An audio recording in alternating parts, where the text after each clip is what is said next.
Hey, what's up? This is Buddy from Senseless Fail, and you're watching Typical Video Girls.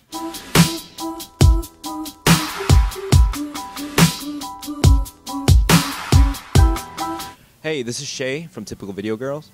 Hey, and this is Rissa, and we're sitting here with Buddy. What's up, man? How's it going? Pretty good. How's the tour been so far? Wonderful.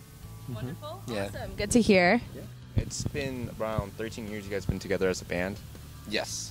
And how does it feel to reach that kind of milestone right now? Because most bands, they break up around like 10 years and they release a greatest hits album and they do stuff like that. So what does this mean to you? I mean, I don't really think a lot about the past, honestly. I don't really. I feel like it's almost like a different. It's like almost a completely different band now. Almost like it's like the first 10 years and then this next decade is like, it's almost like a. It almost worked out like 10 years. It was one band, and then the last 3 have been this moving towards this new version of the band. So, yeah, I mean, I noticed because I'm the only one that's been doing it for 13 years. So, it's not like I can really say, yeah, man, it's been crazy. 13 years we've all been doing this. Like, I've been doing it for 13 and. Couple of the guys, so it's I don't know, I almost look at it like they're almost like not the same band. So bringing in a new aspect into bringing in a new chapter for what Senseless Fail is. Yeah, I guess so. I mean, that's a good way to put it. Awesome. And then I know you have your new record coming out this summer. Mm-hmm. And tell us a little bit about that. I mean, there's a lot to talk about. I'm not sure exactly where to start. It really depends on. Let's talk about the first 2 songs you released. That's for a split that we did. Oh, okay. Yeah, Okay. those aren't going to be on the record. Oh, they're not? No. Okay, cool. So what kind of sound are you going towards from the new record? I noticed from those 2 songs that I heard, a completely different sound. I mean, it's a little more rougher than what you used to go for. Yeah. Well, the new record's split between 2 different styles. There's one that's sort of more of like a straight up hardcore band, and then there's hardcore songs, and then there's songs that are more fit in the vibe of like more like a post-rocky sort of, I would even say like weird, like a mix between, there's this band called Envy, who's like a post-rock screaming kind of band. Envy mixed with older Senseless Fail and like Cave In. So there's like 6 songs on the record are really heavy, and then 5 songs on the record are slower, more dreamy. Like there's definitely some Deftones influence in some of the longer drawn out dreamy stuff, but definitely a lot of post rock, Russian Circles, Explosions in the Sky, type sort of Mogwai stuff. Is a lot of that because of your you came out as queer, so a lot of that is. Do you think a lot of the music has to do with the gender identity and anything else? Any influences in the music with that? Yeah. Well, I mean, I wrote most of the music for this record. I'd never written anything musically for the band before, so most of the songs I wrote on my own this time. Well, I initially had the initial idea and overall vision for it just came from me actually playing guitar for a lot of the songs. So that was really different, and that's why it doesn't really sound like Senseless. It doesn't sound anything like Senseless Fail. We're just hearing more of Buddy right now? Yeah, well, no, you're hearing what Senseless Fail would be if I had been the only member. It would be more leaning towards post-rock and hardcore, or like how to mix the 2 genres together. The lyrical influence has a lot to do with that, what you said. But then I think the heavier aspect, I wanted to make sure that there was. I don't know a lot of musicians in the LGBTQ world that are making music that's aggressive. A lot of more of the people are making other kind of genres. So I really wanted to I really thought it would be interesting to put that kind of topic to that scene. Yeah, because there just doesn't really exist. It's almost like breaking that stereotype of it's only a certain kind of music or it's a certain kind of style, whereas it's like it's all inclusive. Yeah. I mean, but it isn't. It is not all inclusive, and that's sort of the whole point. Was just like, Senseless Fail isn't necessarily a hardcore band, but I want to mix the genre of hardcore with other types of music and other types of lyrical content than what's mostly found in hardcore. And to the best of my knowledge, other than some, there's a group of punk bands that, like Limp Wrist, and they were queer punk bands. There's no bands that I know of in hardcore that are, or any of the outlying genres, whatever. I mean, technically, we would call us a post-hardcore band. That would be the technical term for Senses Fail, because we play music influenced by hardcore, and we're not playing it in its original sort of It's form. a new twist on it. Yeah, I mean, it's weird because it's like, it's post-hardcore. That's what we're doing. Mm-hmm. But this record has less post, more sort of. A little bit more depth when it comes to influences. It's more straight hardcore, and there's a lot of like metal influence on it as well. But it's more straight hardcore, and then there is post-hardcore elements and post-rock elements. So, but even in any of those genres, there's not a lot of bands that have talking about that kind of stuff. So I wanted to make it. I thought it would be really interesting to hear hardcore music talking about that. So. Well, that's awesome. I mean, that's incredible, because again, it is something that doesn't happen very often. Yeah. So that's kind of was like I would like to do that, because I know that the hardcore scene is very open to that kind of stuff, and I know that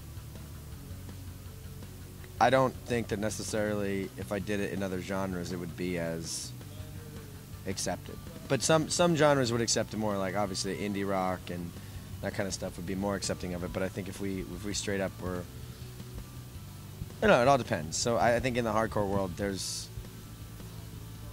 an acceptance and a level of community that could back that. I mean, I don't know. It's weird. I really try not to get too mixed up in genres, but I know it's something that it's kind of part of the game. You need to identify as something.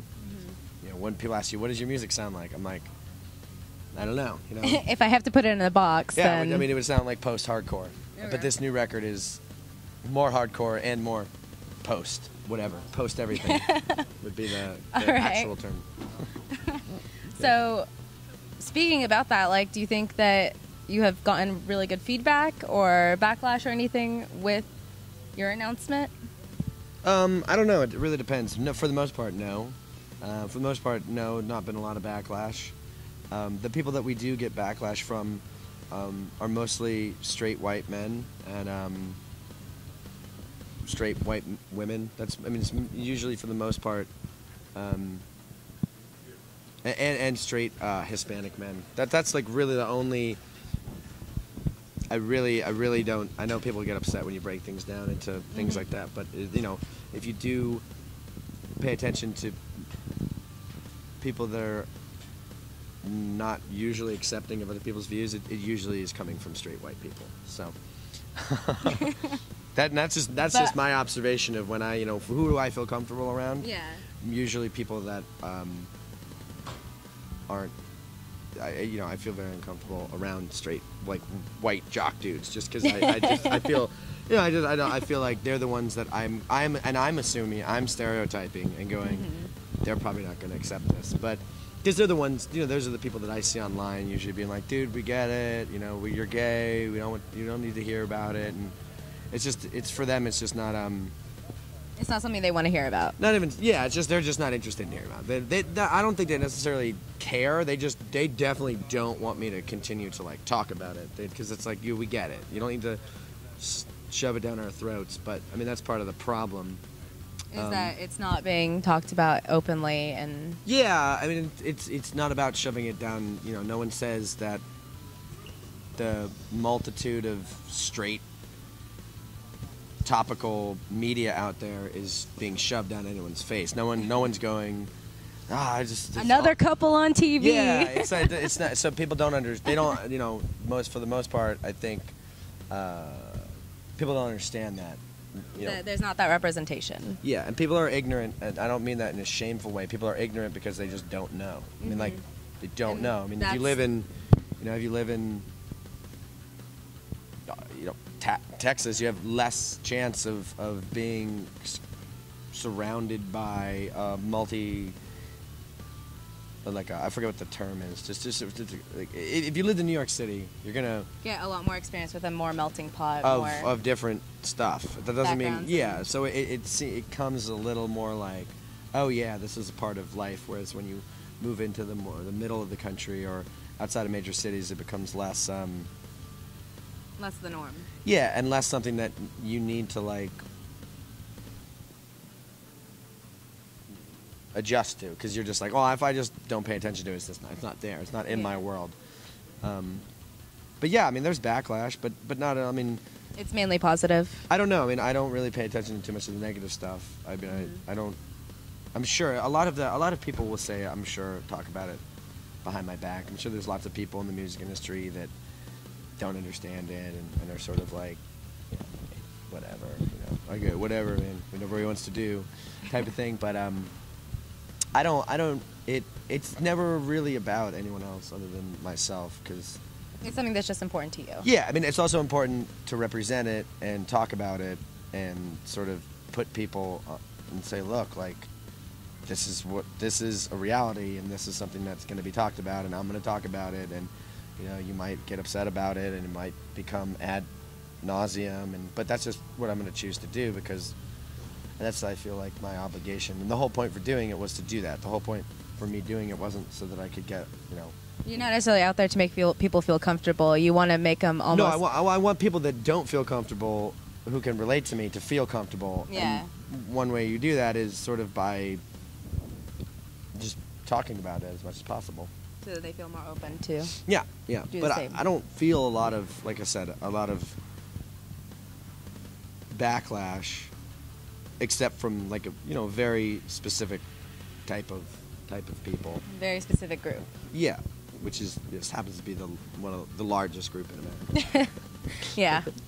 Well, that I'm partially made up of, because I am white, but I feel in a way sometimes that I'm able to identify with other people's sort of cultural differences a little bit in a different, coming from a different perspective, because I can at least understand what it's like to be marginalized, or to walk into a room and go, well, I'm a little bit different, and not in a way that so many people sort of think that is actually, a lot of people that I've spoken to who are of the majority seem to think that that's the problem, is that people who are of a minority walk into a room and immediately decide that they're different, and they create the void. But it's a subconscious thing that happens when there's a majority and a minority, that happens from the majority. It's not really up for debate. It's not necessarily that either side is doing it on purpose. No, it just happens. It happens. It's part of the thing. It's part of our culture. It's part of. It's deeper than that. It's part of the way your mind works. It's part of your mind decides. So it's bringing that from the subconscious to the forefront, and bringing up that awareness of, hey, I'm doing this, and maybe I should think about it a little bit more. That's kind of what needs to happen, is the subconscious labeling and racism and idea of unreal other is something that we all have, and we all is part of how our mind works as a survival mechanism, and it's there whether you like it or not. So if you can be the person who thinks that they're the least, I don't see color, that's not the way your brain works. Yeah. And when you start to recognize that, or I don't see like sexuality as the thing. It's like you do what you want, but it's like there is a way you react to it. There is a way that your brain subconsciously looks at a situation and calculates your response. It's a conditioned response to something. If you're brought up to, really truly not see color, I mean, it's very hard to live in America and have that happen, because even if you were raised that way, it still comes in through the culture. It still comes in through media, school and learning, through media, and through everything. Yeah. I mean, you don't. If you learn about, you take U.S. history, they don't teach anything other than the Stonewall movement. That's it. I mean, there's people throughout all of history who represent LGBTQ, but you don't bring that up because it's like, okay, we're going to teach this one specific thing on LGBT. We're going to teach the Stonewall riots, and we're going to February is Black History Month, and then the rest of it, it's white and it's straight. Yeah. And it is. It is. Because we'll filter in. That's just the way the state curriculums work. And there's lots of people trying to change that, and they will eventually. But it takes like, okay, look, maybe while you're talking about J. Edgar Hoover, you should mention that he wasn't straight. Like maybe you should mention that. Maybe you could, while you're teaching about J. Edgar Hoover, you could also mention that like a lot of the things he did might have been because he was always living in fear of being found out for not being, and it's like it just creates a whole new perspective, truth and perspective of, oh, there's all these people in our history as a human beings that make up this lifestyle that have been influenced. Some of them good, some of them have been bad, some of them have been. It's the same thing with Malcolm X and Martin Luther King. Most people choose to talk about Martin Luther King because it fits the perspective of, you know, a passive movement that fits more ideally with what we'd like to see, not Malcolm X's vision of what he wanted to do. I'm not saying either one's right. It's just like people don't I think when people talk about all of this stuff, they don't understand that there's so many layers to it. It's not just about you accepting me for it. It goes much deeper to how you were raised, to what you learned in school, to what you see on television, and so it's a process. That's why I feel that it's so important to talk about all diversity and the idea of radical acceptance. That's sort of what I want to push, radical acceptance. And most people don't like that because most people don't want to hear about it because most people think we live in a post-racial world. They don't want to believe that there is still intolerance and everything out there. And it's not even intolerance like it used to be. It's a different kind of it's a different kind of thing. It doesn't it's not the same thing. It is and it isn't. And there's you can't announce that any of it's over because it's not. It's not over, and the idea that we live in a post-racial or post, now that gay marriage is mostly legal, gay is only one letter of LGBTQ, so it's not. It's not the whole spectrum. It's not the whole spectrum of what's going on with sexual identity or sexual fluidity or any of that. So while it's totally important and it's like the one that's going to open the door to have the other conversations, it's just people are thinking, oh, well, this is the end. A lot of people are, we got rid of segregation. That's it. It's over. It's gonna be totally fine. But that's not the case, and that's not how things work. It's kind of that first layer, and then there's still a lot more to dig. Yeah, and into. it goes and it goes and it goes until hopefully you have a society that is really radically accepting of each other, and that's like I think that's attainable. It just has to. It's gonna take work. Yeah, it takes people working towards it and willing to put themselves out there to say things that people don't agree with. All right, yeah. I see the point. So another announcement you also made was about your substance abuse. Yeah. So do you want to share a little bit about that, like why you came out with that announcement, why you want to talk about it now? I mean, I've always kind of talked about it. I don't know. I mean, there's a part of it. It was just it's a part of it, a part of the story, and I think it's something more people can probably relate to. But I found my substance abuse was always tied into the other things that were going on, as most people who find, you're not really ever abusing anything solely because it's always an outcome or a remedy to a deeper issue or problem. So that's why it's part of the story. And I think it was the first thing to really get out of the way before I could go any deeper. And I didn't have as many struggles as some people, but I still drank every day for 9 years. So I think that's pretty something. I didn't have the same struggles as some people. Some of my friends who are dead and or are deeper issues. I was lucky. I was able to keep it to it was more of a hindrance than it was an actual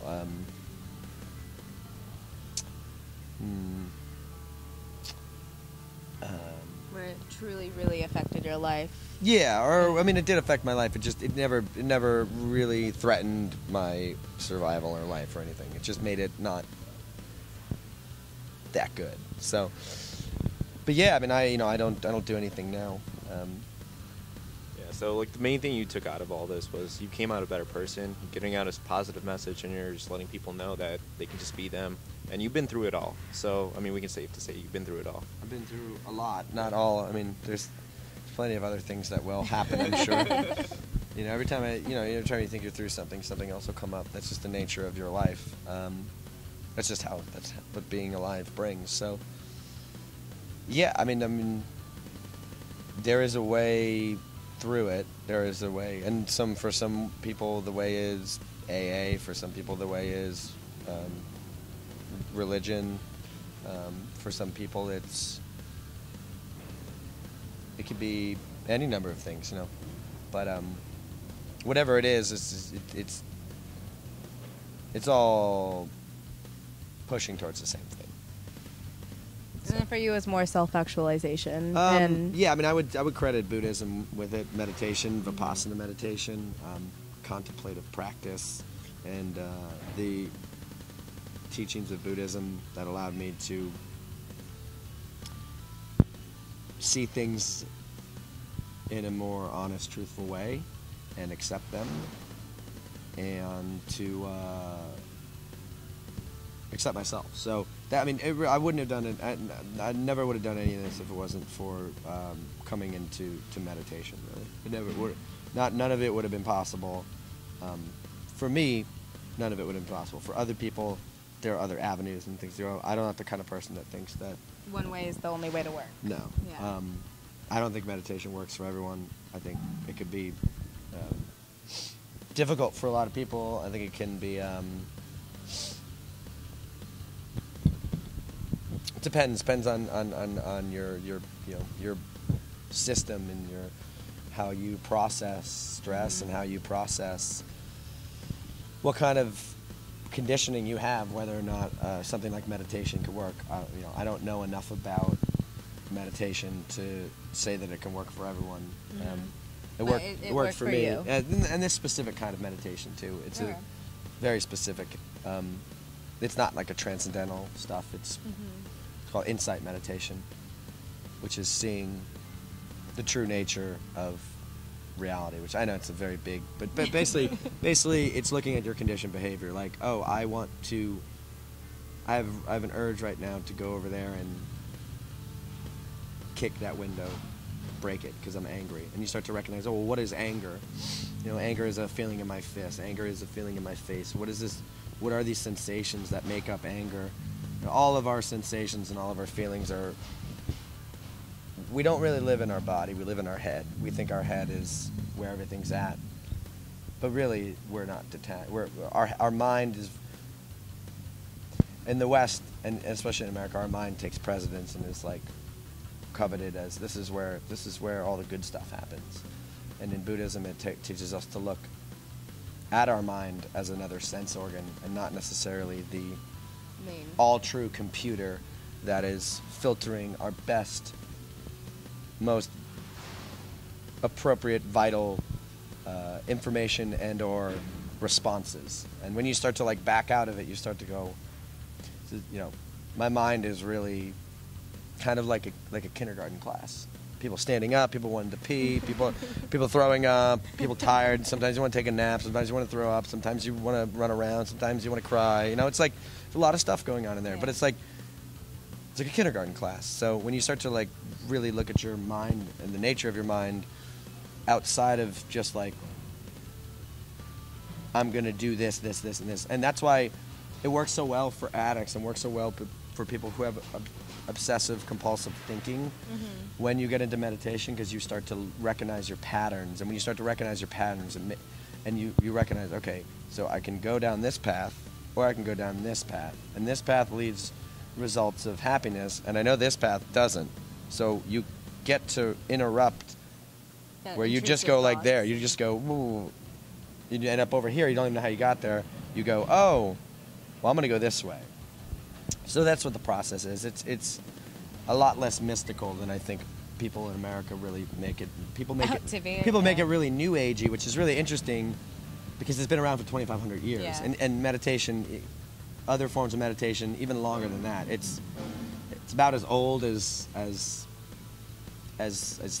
things truly really can be, as far as like a contemplative religious thing. I mean, predating Buddhism, there's a lot of Indian and Hindu stuff going on as well that Buddhism kind of pulls from. But but yeah, no, I love it, and that's why I don't, I never want to come off as somebody that's preaching. I never want to come off as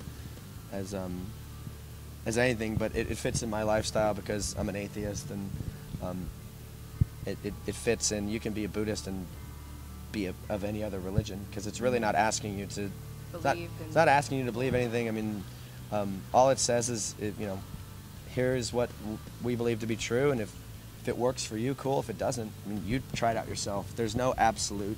There's no one way.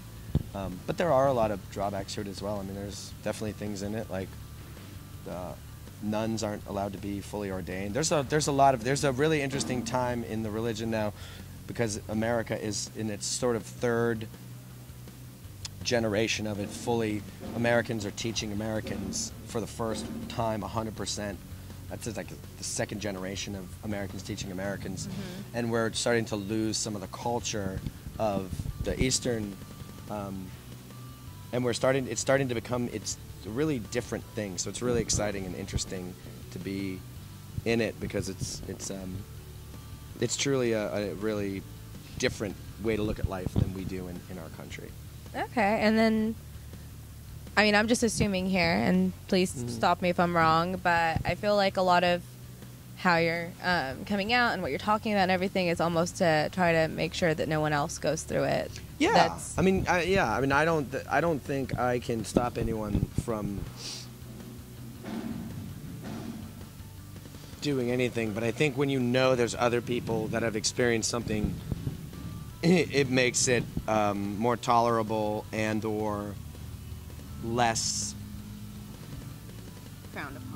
Or no, you're just, you exist a lot of times in something you call like your spacesuit self, where you think that this idea of yourself and what you're going through is like only subject to you, when in reality there's lots of people having these experiences, because we're only having a human experience. I mean, there's only so many experiences we all have, and we're all having some level of these experiences. I mean, everybody has. This is not to say, this is obviously a big. Everybody has a thought of, like, you're driving down the road, you're like, what if I just yanked a car? Like, what if I just, everyone's in those situations where I'm standing at the top of a building. What if I just threw myself off? That doesn't mean you're suicidal. We have all these thoughts that happen.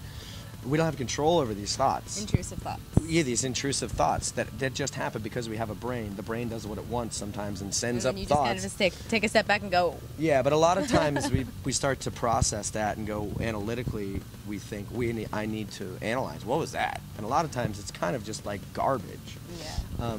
And we start to do that more so when we start to get into like things that define us, like sexuality, and you start to go, well, this is the way I think, and everybody else thinks this way, so where does that leave me? That leaves me on an outside. And then when you start to feel that way, so many other actions come out of that.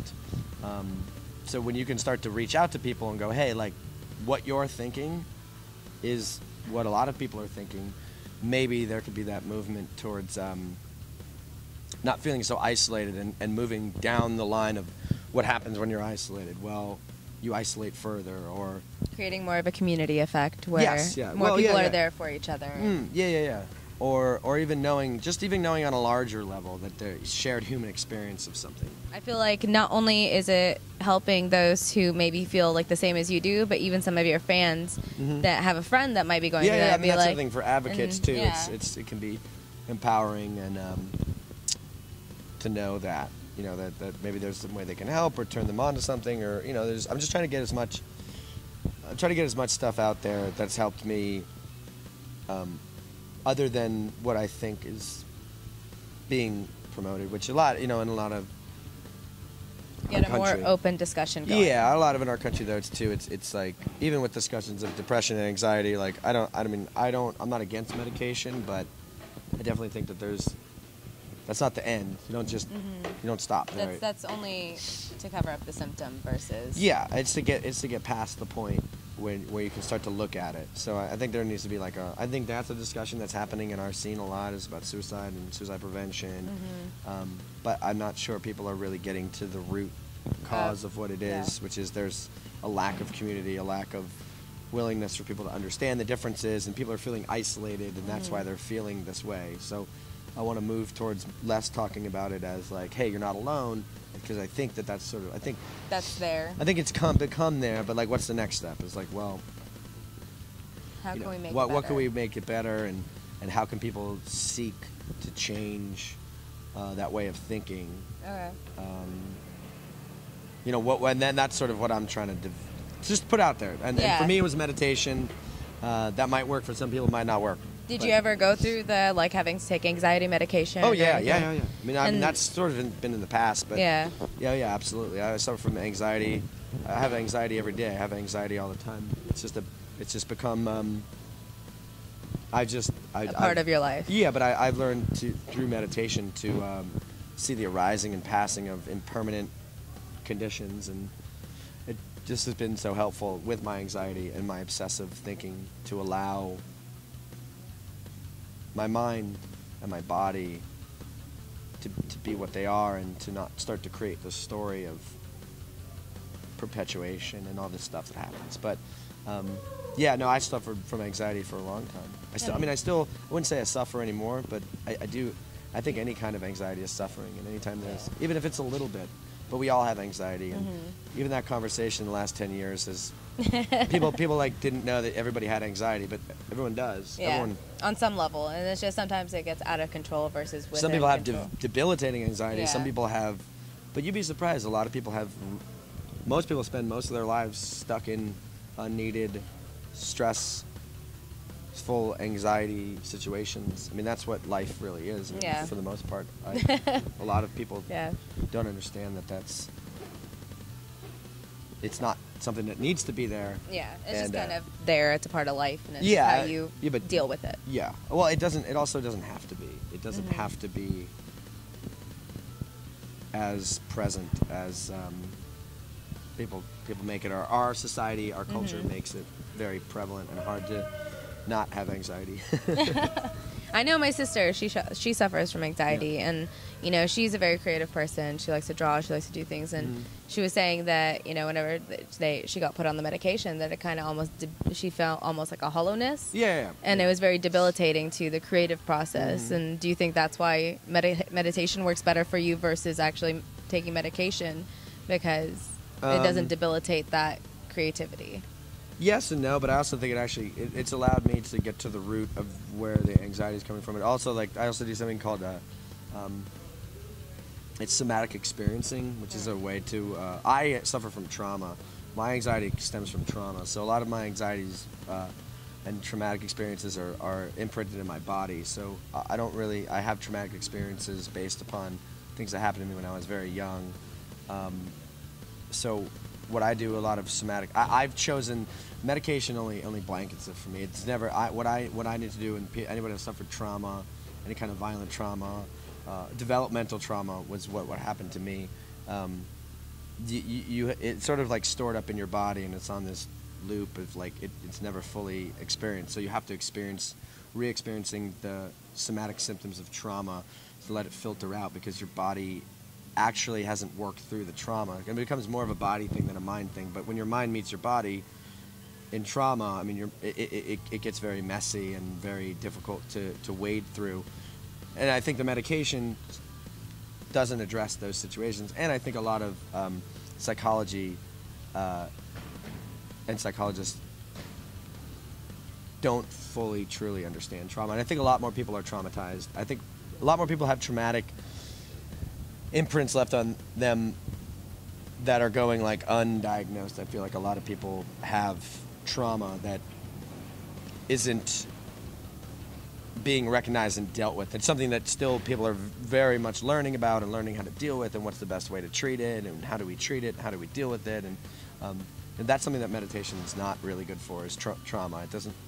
Meditation actually brought up the trauma, and I have to find other ways to deal with it. So, like I said, meditation is not perfect for everything, because it brought it up, but it didn't.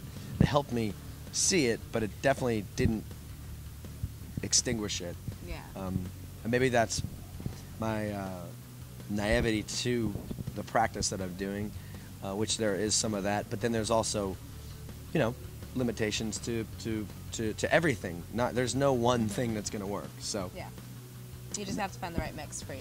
yeah, Each exactly. person. You have to find. Well, I mean, and my teacher says a lot of it. He's not so interested in enlightenment or Buddhism or anything. I'm in well-being, and that's sort of what is the, because when you can be in well-being, that's what you'll spread to other people, because we're mostly all coming into contact with each other in states of disarray, and that's why there's so much shit. Yeah. So, but I think Okay. they might be sound checking. All right. Well, did you have anything else to add? I was just going to ask you, what do you do different now since you're on tour, since you had this revelation? You've been going through Buddhism. Is there any kind of ritual you do before you go on stage? I meditate. I meditate every day, and I do it before we play. I do it 30 minutes and then I warm up. So it's part of my daily life. And I would also say that that's another thing with meditation. Like, you can't just do it for 5 minutes one day a week. It's something. It's like lifting weights. I know that it's really like, you go to the gym 5 times a week, and then 6 months later you're like, whoa. It's sort of one of those kind of things. It's not something that is an easy fix, and in fact, it doesn't really fix anything. It just helps you to understand. But that's sort of my ritual now. I don't really. I used to drink like 4 beers before you play, and then like 3 or 4 afterwards. So I had like a whole, but we don't really do that. We listen to a lot of country music before we play. Really? Well, I guess you're in the right It's really state for weird. that. Yeah, we listen to like a lot of Kenny Chesney, a little Luke Bryan. We've been listening to a lot. What were we listening to last night? We were listening to what's his name? Brad Paisley. Brad Paisley. Yeah. Yeah. That's my go-to guy. Yeah. So, So, All you had to do was this, and Yeah. he knew. I was like, yeah, that's yeah. But wow, thank you so much for hanging out with us, and then thank you guys for watching. Until next Sweet. time, Thanks. this is Typical Video Girls. Bye.